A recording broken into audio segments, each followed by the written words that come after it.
one of the pieces of text that I go back to over and over is from Deuteronomy 15.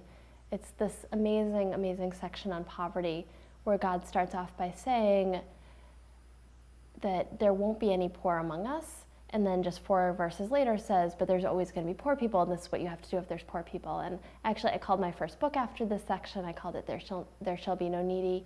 And for me, this paradox between there won't be any poor and there will always be poor really captures what I for myself, the perspective that I for myself want to keep whenever I'm dealing with justice issues, namely that on the one hand, what we actually want is a world where there's no poverty, where there's no suffering, where there's no injustice. On the other hand, we have to deal with people here and now. And then the balance is what gets interesting, because there are some people who would say, you know what, as long as one person needs dinner tonight, I can't deal with advocacy about poverty issues that's looking at the long term.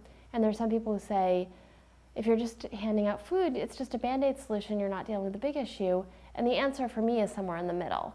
So the answer is, there are people who need to get fed now, and we're not solving anything unless we raise wages and change conditions for the long run. So then we have to figure out what the right balance is between those two arenas so that we actually have a chance of getting to a world where there is no poverty.